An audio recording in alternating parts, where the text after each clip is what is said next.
Hey everybody, today's video is going to be your daily cars routine start to finish. We're going to try and do it with absolutely no tools. The only thing we will need is a post or a door frame for the hip one. If you're having troubles with one of the cars or one of the exercises in the video, just refer to where I break each car down into a little bit more, I explain it more into detail. That might be able to offer you some assistance, and obviously you can contact me as well if you need some further assistance. So with all that being said, let's get started. We're going to start at the top and move down to the bottom. Reason for that is because most of us kind of keep a lot of tension in our neck or upper body, so if we relax that, it just automatically relaxes the rest of the body. So we're going to come into this position. We already went over how to irradiate in a previous video, so we're going to kind of think about that. We want to take a big breath in, exhale. We'll do that 2 more times. Big breath. Exhale. 1 more, trying to fill up the ribs. And exhale. Good. Okay, last one is where we're going to create some tension. So we're going to breathe in. Exhale, pack the air down to our lower abdominals, so our belt region. Feel this part get a little tighter. And you squeeze the bum, lock out the legs, and pull that belly button in. You should feel really stable through here. Hands go by your sides. You want to reach down, okay? And we'll go at about 50% intensity today. Just know you could go more if you wanted to make it harder. So we start by tucking the chin, and we're tracing the collar like we have a pen on our chest, and we're trying to draw as big of a semicircle on the front as possible. We check that blind spot, and then we start to go up. Okay, very important that you don't side bend or bring your ear to your shoulder. You're coming up and around, reaching tall with the neck. Try not to just scrunch back. You want to think about making your spine as long as possible. You're going to go check that other blind spot, and then circle down, tucking the chin, and pulling across. 1 more this way. Check that blind spot, reaching up, finishing that circle with the chin, making your neck nice and tall. Rotate, don't side bend, and tuck the chin. Good, keeping the tension. We're going to switch directions. Here, check that blind spot, up. Right here, we're rotating through the neck. We're doing 2 reps per side, but we're moving at a good pace. I'd rather see 2 solid reps than 5 reps that aren't really putting as much effort into it as you could. Up. Your nervous system wants to remember good reps, not bad ones. Rotate and down. Just a quick note, if you ever feel any closing angle pain, meaning if I'm tipping my neck back, that angle's closed and this angle's open, you want to avoid that. So make your circle smaller, only do a portion of the circle, whatever it is for you, and then we can coach you through that to help you get rid of those painful spots in later videos. Next, what we're going to do is the spine. I like to give myself a hug. I practice it from the side here. So we keep everything nice and tight, quads are on, bums engaged, and the hips don't move at all. First thing we do is we pull into flexion. When we get here, keep the chin tucked and take a hard exhale and feel your ribs move back. That will round your upper back more without moving the hips. We're going to turn to the left, keeping the hips square. Now pretending like we have a big headlight on our front of our elbows, we're going to start to draw that circle out into the distance. Making sure the hips don't go forward as we come into extension of the spine. We should feel this across the mid-back. Glutes are still engaged. And carve down. Your circle may look more like a square in the beginning. That's totally fine. Just eventually we want to carve those edges. Up again. Making that really nice and tall. keeping the elbows in tight so we're not lifting through the shoulders. We're just moving through the back.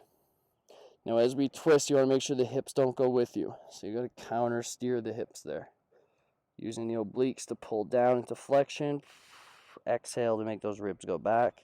Switch directions. Spine rotation. Without any movement from the hips, you're going to get nice and tall through the back. Feeling the back, middle of the back doing the thing that's pulling you into these positions.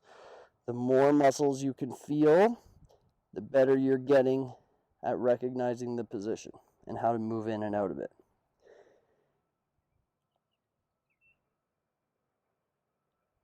Last one, up, cross. You're taking little mini breaths to keep the tension. Excellent, and come down. Good. Constantly checking in too, where are you forgetting to put tension? Glutes are a big one. I always say squeeze your glutes. People do it and then they forget. So just constantly recheck in and make sure that we're doing it properly. Scapulas here. We're going to take our arms, put them out straight in front of us, and the scapular plane is actually at about a 30-degree angle. So if you move like this, it makes it a little easier. So first thing that we're going to do is we want to elevate our shoulders. Pretty well everybody knows how to do that. Squeezing the bum, squeezing the legs. Now you're going to reach forward, keeping the fists in line with the shoulders. Now this is where it gets a little tricky. You're going to move the shoulders down, okay, and the hands stay in the same spot. Then you're going to pull the shoulders back. Okay, the goal is to do this without bending the elbow, without pushing the head forward, or without flaring the ribs at all. So up, again, I'll show you from the side, forward, everything stays the same position, down, and this is where it gets kind of tricky, pull back without bending those elbows at all. Okay, we go up, and we'll reverse the direction. So back and down, and picture those shoulder blades coming out and around the ribs. So they don't really move in a straight path, they're actually wrapping around the rib cage. Up, back, and down, and forward. Okay, excellent. You'll notice the hips don't move, my head's not pushing forward. Okay, you're being aware of all of those areas. Next, what we're going to do is we're coming to a glenohumeral car, so a car for the shoulder. I recommend, if we're working our right hand, we're going to step forward with this left leg and just come up onto our back toe. Balance is an issue. You can be here, no problem. So here, this hand, the free hand goes on the ribs, and this is to help feel if we're extending through the ribs. So you radiate, exhale, feel this get nice and tight. The hips are really stable. And then what we're going to do is stick your thumbs up. We're going to give the person in front of us a thumbs up here. We're going to raise as high as possible until we feel maybe a little jamming in the shoulder. We want to stop before that. If we feel the ribs, we want to stop before that. Now we're going to start to come around, thinking about the palm facing the sky.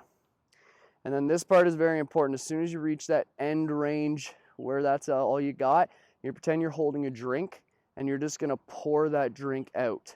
Now make sure when you're doing this, you're moving from the shoulder. So moving the shoulder is what drives the movement. And then the back of the hand, so the knuckles are facing the floor as you pull behind you, and that would be one rotation. Okay, we're going to reverse it. So palm of the hand goes to the sky, keep the shoulder down, and we're going to unwind.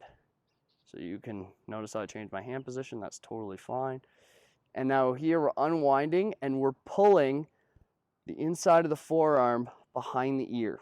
So we're really working to get behind that ear. Okay? We can skip that part, but that's the part we really want to go through. So again, we give that person a thumbs up in front of us. Good, we start to take the hand out to the side. The palm faces the sky. You got a drink in your hand. I want you to pour it out, initiate that rotation from the shoulder. You might have to take your hand pretty low in order to do that, but I'd rather see a good rep with your hand low than a not so good rep with your hand high. Back and unwinding. Don't be afraid to change your hand position to make sure we're feeling different parts. Make sure our ribs don't flare, make sure our shoulder's not kind of hooking forward too much. Our ribs aren't rotating. Good. Okay. Switch directions. So same thing. Whatever hand we're working, left in this case, right leg's gonna step forward. And we're creating tension through the legs just by being here. Okay. Big breath in, exhale, pack that down, and we're gonna go ahead and do those cars. Give the person a thumbs up. Now, if you wanted, you could take your free hand and just create tension by the side of you, right? There's no right or wrong here. You're coming up, palm to the ceiling, but this is a really good way to kind of make sure we're not cheating or compensating. Take that drink, pour it out. As we're pouring it out, we're bringing it behind us. Notice how I'm moving through my shoulder, not just my wrist and my elbow. Back of the hand faces the ground and forward. Now we reverse the curve. We come into what's called shoulder extension. We're gonna unravel that, thinking about, I got a paintbrush and I'm trying to paint you a nice big circle. Pay attention of the head. That's one I gotta be cautious of.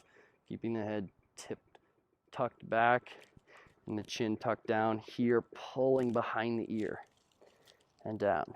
Okay. Now, if you're just starting this and you're restricted, your car may look very small. That's fine. I'd rather you work in a range where you can have the control and feel all the cues that I'm talking about, rather than try and make this big car, but yet you don't really have control through it. So pour the drink out.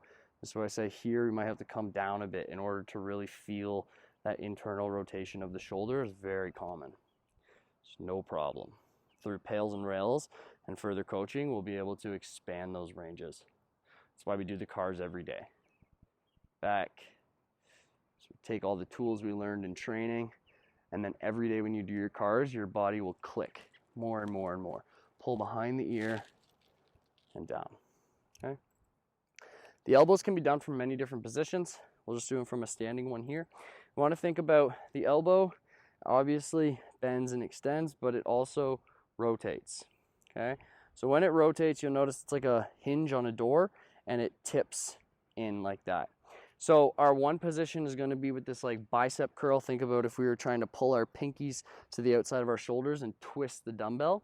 Okay. And then our one other rotation is where we're doing like a push down, like a tricep extension, and the hands are kind of coming a little closer together.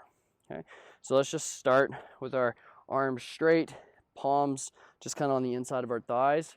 Create the tension through the body. Just a short little breath out to get the tension. And we're going to come up. Okay. As we come up, we're going to do both sides. So we're going to come up into this externally rotated dumbbell curl. You could leave your fingers extended. You can also make fists. Now, when you get here, close the gap. So squeeze your biceps. They might cramp a little bit because they're not used to be working this high up. That's fine. We're going to twist the hands, keep the biceps tensioned. Okay, then you'll feel the elbow getting worked. Now you're going to go for your tricep extension. Tuck your elbows in tight to your ribs. In class, I'm trying to pull these puppies apart. Okay, one more. Rotate externally. And as we're coming up, we're trying to rotate further, and you might feel some release in those elbows. It's an excellent one for people with elbow pain during chin-ups, or just if you wake up feeling tension. It's a really good way to kind of mitigate the risk of injury there. Okay, now we reverse it. So we come up into this kind of tricep eccentric. So we're lifting the weight, squeeze the biceps. Now keep squeezing the biceps as we tip our backs of our hands to the front of the room. And then coming down, if you're like me, your biceps are burning right now. Okay, in. Normally when you do dumbbell curls, you'll see people get to about here, and then the rest is momentum. So you're training your biceps in a range that probably not super familiar with. And down. Excellent. Now the wrist one, I highly recommend we do one at a time because it's tricky. Okay. First thing we want to do is we want to leave a long hand. So nothing, no T-Rex hands or any of the thumbs doing anything weird. We want to be able to move our wrist in a circle, like I'm painting you a circle with this middle finger. Okay. And what I want you to do is look at your forearm, pretend you got an X on it. Okay. Stare down at it. That X doesn't move, so it doesn't rotate in or out. Here, okay. First we go through, we're going to bring our back of our fingers to the back of our wrist. And now we're going to come in and we're going to try and draw that circle. This hand, this free hand, can go kind of just on top of the forearm, but making sure it's not working really hard to pull you into that position. Okay. Now, some of these positions might be very, very hard. That's totally fine. It takes a lot of practice. I help my friends move a big hot tub, so my forearms are sore. So this is out of love here. Back down. Good, really trying to get those full ranges, and my thumb wants to come in on this, but I've had to train over a long period of time to not. Okay, reverse the curve and back, and again, making sure that this imaginary X, or I mean, if you wanted to draw one, it doesn't move. Good. Okay, so shake that out if you're like me, forearms gassed up. Switching. Another thing I find myself doing is leaning. Okay, try not to. Try and keep as much of your body out of it as possible. Okay, but tucking the elbow in, keep the elbow tight, 90 degrees ideally. Wherever you start from is where you finish.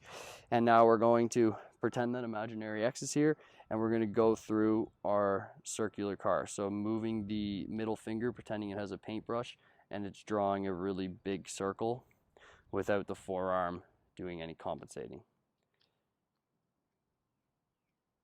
Good. And really making sure we're getting to those end ranges. It's easy to skip and go slow or go fast through ranges that we don't really recognize. But the point of cars is to be able to, like right here, if I want to work hard to pull there, you really want to spend time in the ranges that you're not so familiar with. Switch this way, drawing the circle for you, checking my posture, core control. Okay, just checking in to all those different areas and making sure that you can engage your toes while you're engaging your forearm. It's going to help with your radiation. According to the law, it helps your body get stronger. Okay, so that's the upper body series. Next, what we're going to do is we're going to move to the hip. Like I said, just go find yourself a post or a door frame for this one. We got a couple options. If you have a post, this hold might work really well. I'm going to do 2 reps with this hold, and then I'll switch and show you another hold if you have a door frame. So we're going to stand like so, and we're going to be working the right leg. So this never wants to come off, so always keep this nice and snug to the post. Next, what we're going to do is we're going to raise this thigh up into flexion. We're going to take it into external rotation. And then from here, we're going to internally rotate the leg, making sure that this space doesn't change, and we're getting your radiation and tension through squeezing the post. Okay. And then here, pull the knee towards the other one. Don't skip that part. And we're going to go up again. All the way, keeping the spine nice and tall. We're going to come out into external rotation. And again, if you're unfamiliar with some of these ones, you can do isometrics and just hold, or even just only do a portion of the car. But for today, full body cars routine, we're going to do the full thing. Good. We'll reverse the direction. So go back into hip extension, squeeze your bum. Don't lose your core. Out to internal rotation like you're going to throw a side kick. And then bring it up and around into hip flexion. One more. Extension, nice core control here. If this goes, your low back's going to do the work, and we don't want that. Out to the side. And up in front. Okay. This one, if you had a door frame and that's all you had to work with, you could just do it like this. Stand, you just hug the door frame like so, and then this foot is kind of against the post, and you're creating tension by holding yourself in. Okay. What you don't want to see is the hip shifting at all, so we're just going to come up straight. You're not going to see my face, but that's okay. And we're just going to go into external rotation here. Now we're going to pull internally, bringing the leg behind and pulling it towards the knee. 2, up into flexion, out into external rotation. If I'm watching you from the side, I don't want to see that low back rounding. You want to be tall through the spine. Internal rotation of the hip, back into hip extension, and then abduction, or adduction, I'm sorry. Up, and we'll switch to curve. So extension, abduction, and then we're going to pull into external rotation and hip flexion. One more. Make sure you get that knee as high as you can. You want to be at your end ranges. But again, be so controlled that if I yelled stop, you could stop. Nothing's done by momentum here. making sure the hip's not moving into flexion and down. So that's the hip. Next, what we're going to do is we're going to bring it down to the floor, and we're going to do some knee cars. Okay, so for the knee cars, the first thing that we want to be able to do is we want to know how to rotate the tibia. So if you just take your hands, put your thumbs on the back of your knees and the hands on the front of the shin bone, you're going to notice that with the toe up, you can rotate the shin bone outward, okay? And you can rotate the shin bone inward. This is tibial external rotation and internal rotation. If this is challenging, you want to check out the video where I just go over this one and break this one down. Okay? External and internal. Now, in order to encompass all of the movements that the knee does, we need to add extension and flexion. So, turn sideways. I get a hook grip. I like this one. You take your right hand, hook it under your right leg, grab your other bicep, the other hand goes on. So now we've got a spot where we can create tension from. We can squeeze the leg in. Okay? We're going to go external rotation of the knee, and we're going to start to extend that knee. You'll notice that you don't need to go all the way straight. You just go as high as you can. Stare at your shin, and then rotate it in, and then pulling down. Now when you get here, you can add a little bit of flexion by squeezing your forearm. Okay, just creating tension. Keep your forearm squeezed by activating your hamstring. Externally rotate, and then pop up. Okay, get to your end, internally rotate, and come down. Squeeze for tension. We go up with internal rotation of the tibia. We're switching directions. We're going to externally rotate and pull down. As we pull down, make sure we squeeze here and rotate in, up, out, and down. Even if you can only straighten your leg, 6 inches, doesn't matter, it's still going to be very effective. Let's go to the other side. So again, I just like to start with thumbs behind the back of the knee, hands on the shins, and you're just going to feel this external rotation of the tibia. It's moving out, and internal rotation of the tibia. Okay, the knee should not be moving. Everything just stays still, and you're kind of guiding it with the fingers. Okay. I got a whole series on this. This is super important for relieving tension on the knee. So if you can't get it today, that's no problem. Just check out that video when you got some time. So we're in this extended position here. Left arm goes under the left knee. Grab the opposite bicep. Hand goes on the shoulder. Now we've got a couple places where we can create tension. So we'll come squeeze, and you're going to go external rotation. You're going to start to kick that knee up, leg up, internally rotate the tibia, and pull it back down. And you go external rotation, and go ahead and kick that knee up, rotate the tibia in, and pull it down. Good. Switching directions. So up with internal rotation, rotate the tibia out, and pull it down. Squeeze. One last note is, as you're rotating the tibia, obviously the knee's not moving, but also make sure you're not driving excessively from the foot. You want to try and think about just rotating from the tibia with the foot relaxed. If you don't get it today, it's no problem. It's a tricky one. Good. Okay, and the last one we're going to do, finishing up here, is the ankle. So with the ankle, it's the opposite of what I just told you. We don't want the tibia to move now because we're just going to work the ankle joint. So I recommend that you either, if you're comfortable with that chokehold grip, you can do that. If that was tiresome, you can just kind of hold your leg like this. Doesn't really matter. I'm going to go for the choke grip. Now, stare down your shin because you don't want to see the tibia moving externally or internally. You're going to think about you're painting a big circle with your big toe. So you're going to move it out to the right. You're going to come down, hello cramps. If you're not used to being in this position with the arch, coming up. Another thing with the FRC system too is you will cramp 100%. It's a neurological adaptation. It's a fancy word for meaning your brain's getting used to things. Eventually though, you won't. We're going to do 3 here each direction. It's because the ankle needs a lot of love. And we want to make sure we're in full dorsiflexion here, taking those foot completely off the gas and getting all the way as far as we can into this position here. Up. Okay, we're going to switch directions. So we're going in painting that circle with the toe, really, really slow.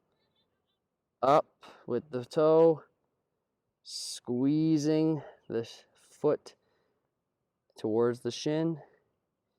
One more, down, paint that circle, really getting to your end ranges and watching the tibia to make sure there's no rotation happening. And down. Okay, perfect. Last one. And then grab that opposite leg, hook the bicep, unless you want to do the other grip I showed you. And we're going to do the same thing. So we're in dorsiflexion, okay? Coming into moving the ankle so the toe is going inward. Now we're in plantar flexion. We're going to come around to continue that toe. Make sure you're watching that tibia to make sure it's not moving at all. We want that ankle to rotate independently on that shin bone. Up 3 because the ankle needs love. And down. Slow and controlled. Switch directions. Don't move the tibia, just the ankle. And up. 1, 2. And again, like I said, ankle gets extra love. 3 reps. And up. Awesome job. Well done. Your CARS routine is all finished for the day. Now you can change that by increasing the tension throughout your body to make that harder. If you wanted to just maybe, for instance, maybe you're doing shoulders at the gym and you're doing a seated row, a lateral raise, and you want to incorporate some glenohumeral CARS in between, that's an excellent way to actively rest and improve the function of your shoulder. So don't be afraid to include these things, low-level isometrics, CARS in your workouts, especially while you're resting. It'll be a super good way to not only increase the performance and ability for you to have strength in these different exercises, but also increase the gains with your FRC without having to separate a whole different time block of your day for it. So hope you enjoyed it, and see you tomorrow. Ciao.